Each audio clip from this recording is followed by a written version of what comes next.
Nous avons eu presque trop chaud ces 1er et 2 mai, et maintenant nous avons presque trop froid, surtout avec ce vent de nord. Qu'est-ce qui s'est passé pour qu'on divise la température par 2? C'est ce que nous allons voir dans ce décryptage météo numéro 22. Bonjour et bienvenue sur Météo Pédagogie.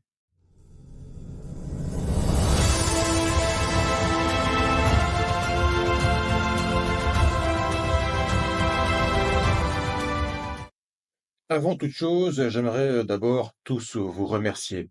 Abonnés, non-abonnés, tous les spectateurs, toutes les personnes qui mettent un j'aime, toutes les personnes qui commentent souvent avec enthousiasme. Sachez que vous tous, vous me donnez l'envie de poursuivre et de m'améliorer chaque semaine. Si vous estimez que la société devient de plus en plus météo-sensible et qu'il y a des phénomènes particuliers à expliquer, eh bien, vous êtes au bon endroit. Nous aimons aller au fond des choses, parier sur votre intelligence en développant des explications avec pédagogie et vulgarisation. Mais sans plus attendre, allons vers ce décryptage météo numéro 22 pour expliquer la raison de cette chute. Procédons par ordre pour comprendre ce qui s'est passé. Voici l'évolution de l'humidité relative à Uccle, donc la station bruxelloise de référence.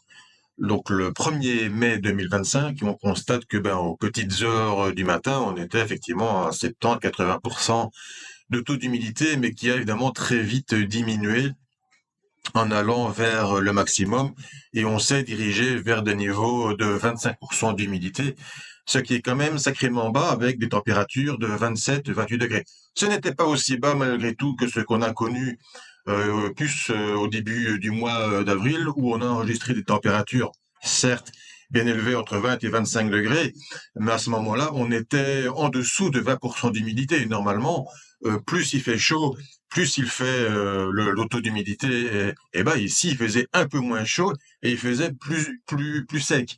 Donc là, évidemment, on était dans des taux vraiment exceptionnels, mais malgré tout, autour de 25% d'humidité avec 27-28 degrés, c'est quand même pas mal. Cela nous indique qu'on pourrait vraiment passer en dessous des 20% d'humidité avec des températures supérieures à 30%.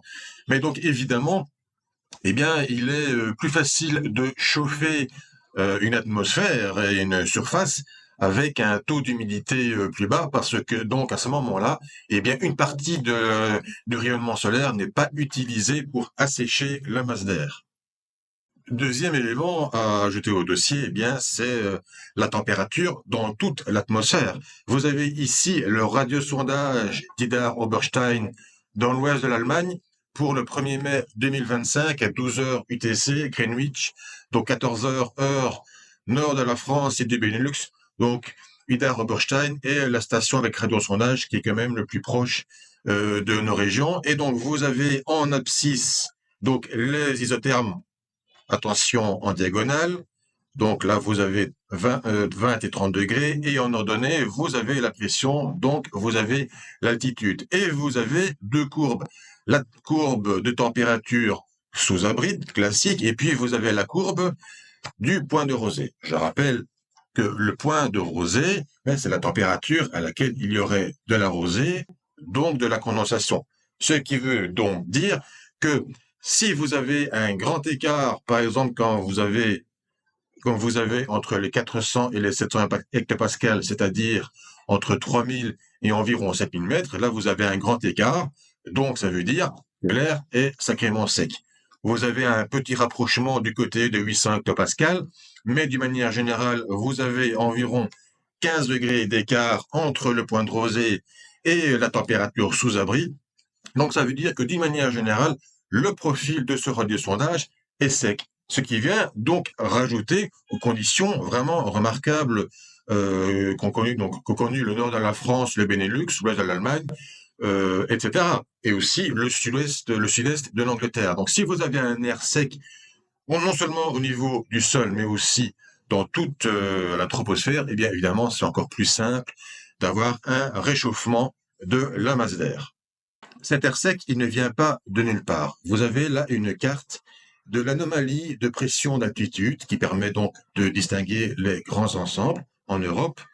sur la période qui va du 29 mars au 28 avril. Et que constate-t-on? Ce qu'on dit maintenant depuis des semaines, c'est que nous avons une anomalie anticyclonique centrée sur le nord de la mer du Nord, entre donc la Scandinavie et la Grande-Bretagne, raison pour laquelle il fait aussi très sec en Grande-Bretagne, mais sur le nord de la France, le Benelux, d'une manière générale sur l'Allemagne, l'Europe centrale et orientale aussi, alors qu'au sud, eh bien, les précipitations sont bien plus présentes. Mais évidemment, si vous avez cette protection anticyclonique et que vous avez un air qui vient de l'est, eh bien, automatiquement, l'air est sec au niveau du sol et aussi en basse, moyenne et haute troposphère. Et donc, quand vous avez du soleil, eh bien, ce soleil n'est pas utilisé pour assécher la masse d'air puisqu'elle est justement déjà sèche. Elle est totalement utilisée pour chauffer cette masse d'air et donc pour obtenir des températures très élevées.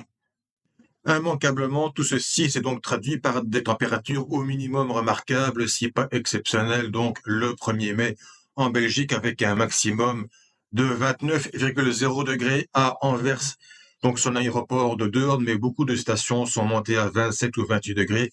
Et c'est seulement vraiment sur les sommets à Saint-Hubert, Montérégie et Elsenborn où les températures sont restées inférieures à 25 degrés, mais aussi à la côte, à Zeebrugge avec 22 degrés. Et le vendredi 2 mai, ben, c'était à peine moins chaud, avec des températures qui sont quand même montées. Par exemple, à la station bien classique, bien connue pour ses températures élevées, Klein-Brochel, 28,9 degrés, Uccle-Bruxelles, 26,7 degrés. Et on a quand même senti tout doucement le vent de nord-ouest souffler à la mer. Bon, il faisait encore plus de 20 degrés à Coxide et Ostende, mais c'est quand même moins chaud que dans l'intérieur des terres et moins de 20 degrés donc à Zeebrugge. Tout doucement, le temps était en train de changer par la côte belge et cela c'est aussi encore plus remarqué dans la journée de transition. Donc avec des températures, bon ben c'est encore fort élevé, hein, donc on est quand même à 17 degrés de température normale pour la saison, mais donc on était à 17 degrés à la côte et on était quand même bien souvent, si pas toujours, au-dessus de 20 degrés, donc dans le reste du pays. Mais le temps a clairement commencé à changer, on le voit notamment avec des symboles de pluie ici. En attendant, cette journée de samedi était effectivement la journée de transition par excellence, avec 21 degrés au milieu de 27-28 degrés les 1er et 2 mai et des 14 degrés de ces dernières heures. Et peut-être que certaines personnes le voient d'un mauvais œil. Mais il faut quand même rappeler que 14 degrés, c'est seulement 3 degrés en dessous de la moyenne climatologique, comme indiqué ici sur ce graphe de l'Institut royal météorologique de Belgique, alors que 27 et 28 degrés, eh bien, c'est bien 10 degrés au-dessus de Norabal. Peut-être que nous nous étions déjà habitués à cette chaleur et il est peut-être plus facile de s'habituer à des températures relativement agréables, quoique c'était peut-être déjà de trop tôt, mais ceci nous indique justement que par rapport à la problématique du réchauffement climatique, eh bien, on s'habitue peut-être facilement à des températures plus chaudes et quand il fait plus frais, eh bien, on n'est plus habitué. Pourtant, le climat belge, c'est encore la moyenne entre ces températures relativement fraîches, donc de début mai, 14 degrés, et des températures supérieures à 20 degrés, voire 25 degrés, aussi début mai. Et ce changement de temps était surtout notable avec les points de rosée. Les points de rosée sur le nord de la France, dans un axe qui va de la Normandie à travers la région parisienne et le nord-est de la France, eh bien, c'était 16, 17, 18 degrés. On était vraiment tout juste au début de l'inconfort. On était à 12, 15 en Wallonie, mais sur la Flandre, sur le nord de Benelux et sur le sud de l'Angleterre, eh bien, on était dans des points de rosée inférieurs à 10. Donc, ça fait quand même une différence de pratiquement 10 degrés de points de rosée, ce qui montre qu'il y avait vraiment une limite frontale à travers la Belgique. Et donc, derrière, on a tout doucement le vent de nord-ouest qui s'engouffre, alors qu'à l'avant, on avait un vent de sud-ouest humide. Donc, un vent plutôt sec, un vent plutôt humide. Et donc, les points de rosée montrent vraiment très, très bien les limites frontales. Et comme par hasard, évidemment, au sud vraiment immédiat de cette limite frontale dans cet appel d'air doux, même chaud et moite, eh bien, on avait de la Cape. Donc, c'est-à-dire vraiment cette énergie disponible pour les orages. Et donc, c'est dans cette région-là que se sont formés des orages, alors qu'au nord, eh bien, il n'y avait absolument pas d'énergie disponible. Donc, c'était un moins chaud et surtout plus sec. Et encore une fois, comme par hasard, c'est vraiment dans cette zone à un niveau de quai relativement important qu'on a eu donc le développement de ces orages vus sur le site Lightning Maps. Donc tous ces points sont autant d'impacts d'orages et d'éclairs. Plusieurs orages notables ont été clairement notifiés, dont évidemment le plus médiatisé puisqu'il se situe à Paris, photographié par Bertrand Kulik, avec vraiment cet orage supercellulaire. Et on voit ici, on devine, ce n'est pas de la couleur totalement grise, on devine une couleur un peu verte, un peu bleue. Eh bien, c'est clairement la trace de la grêle qui est tombée sur Paris. Donc, dans cet orage qui apparemment était super cellulaire. Nous aurons certainement l'occasion de revenir plus en détail sur les orages supercellulaires dans un autre décryptage, mais je rappelle qu'un orage supercellulaire, à la différence d'un orage monocellulaire classique, c'est un orage où les courants ascendants et descendants sont différents, sont décalés. Et cela est dû essentiellement aux cisaillements qui les déplacent l'un par rapport à l'autre. Et ce qu'on observe sur la modélisation du supercalculateur Arome, donc au moment à 15 heures samedi de cet orage sur la région parisienne, c'est qu'on avait une petite branche de courant jet ici, avec donc ici vous avez par exemple un flux de sud-ouest en altitude au niveau 300 hectopascales, et nous avions ici un flux de nord, et nous avions aussi des divergences. Donc, avec ces divergences, eh bien, on peut estimer qu'il y avait pas mal de cisaillements dans la région parisienne à ce moment-là. Et si on en prend une autre carte du modèle à Rome, eh bien, on peut vraiment voir les ascendances dans cette région parisienne. Donc, avec le niveau 700 hectopascal ici, donc des niveaux quand même plutôt jaune-orange, donc assez élevés, voire rouge. Et donc, avec ces ascendances, avec ce cisaillement, avec la présence du courant jet et une petite branche de courant jet avec convergence et divergence, eh bien, on peut expliquer la présence de cet orage supercellulaire dans la région parisienne qui a quand même sacrément attaqué la végétation, les feuilles qui sont bien tombées sous le poids de la grêle qui faisait plusieurs centimètres de diamètre. Mais donc, qu'est-ce qui s'est passé pour expliquer cette chute? Eh bien, rappelez-vous ce que nous avions dit lors du décryptage précédent, le numéro 21. Donc, vous avez une dépression d'altitude ici qui s'est positionnée au sud-ouest de la péninsule ibérique. Et à l'avant, vous avez une petite branche de courant jet. Vous avez ici le niveau de 150 hectopascal, donc l'altitude du courant jet, et vous avez l'anomalie de vitesse. Et donc, le 1er mai, effectivement, vous aviez une crête qui s'est positionnée plutôt sur le sud-ouest de l'Europe, avec un afflux en provenance du sud-ouest, de l'Afrique du Nord et même plus loin, quasiment la Mauritanie, et donc un afflux quand même d'air bien chaud et donc sec, puisqu'il fait vraiment sec dans les basses couches, mais aussi dans les plus hautes couches.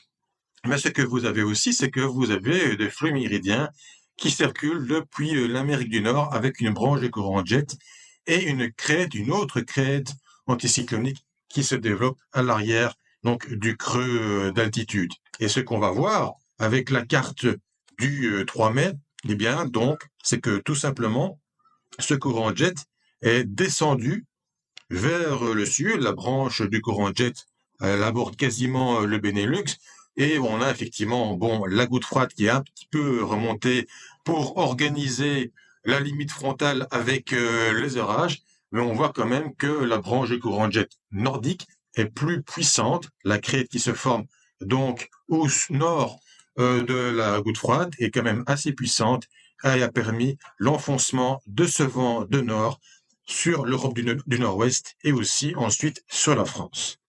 Le problème, c'est que cette crête nord-atlantique va se maintenir jusqu'au minimum 11 mai. On le voit ici avec la moyenne du modèle ensembliste européen, c'est-à-dire que nous avons 51 scénarios, nous prenons la moyenne de l'anomalie de géopotentiel, c'est-à-dire la pression d'altitude à 500 hectopascales, qui permet de distinguer les grands ensembles anticycloniques et dépressionnaires. Et donc, nous avons cette barrière anticyclonique qui s'étire donc de l'Atlantique Nord vers la Scandinavie dans un régime hybride, donc de crête atlantique et de blocage, et qui va donc permettre de garantir un temps sec sur la Grande-Bretagne et de manière générale sur l'Europe du Nord, alors que sur l'Europe du Sud, eh bien, il y a quand même plus de probabilité d'avoir un temps humide. C'est ce qu'on va voir directement avec la carte suivante qui nous indique la probabilité de cumul de précipitations à 10 millimètres ou plus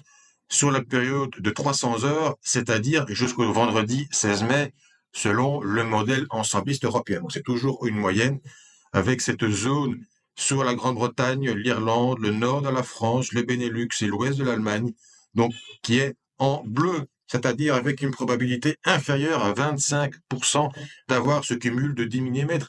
Ce n'est quand même pas beaucoup. C'est une période qui va quand même de 12 jours et 25%, cela indique vraiment qu'il y a de fortes probabilités que ce temps sec se réalise. Donc, heureusement qu'il a un peu plu quand même, même localement plusieurs dizaines de millimètres sur le nord de la France et le sud-est de la Belgique, mais cela risque d'être insuffisant avec le déficit d'avant cette période et le déficit qui se profile à l'horizon. Donc, clairement, la sécheresse de surface ne va sans doute pas se résoudre ces prochains jours et même peut-être ces prochaines semaines. Voilà, j'espère que ce décryptage vous a plu. Sachez que j'ai mis beaucoup d'envie et de passion à le réaliser aussi bien dans le fond que dans la forme. N'oubliez pas de nous soutenir sur Tipeee et de nous rejoindre sur X et sur Instagram. Tous les liens sont en description. Je vous donne rendez-vous la semaine prochaine, le 12 mai, pour le décryptage météo numéro 23. Salut!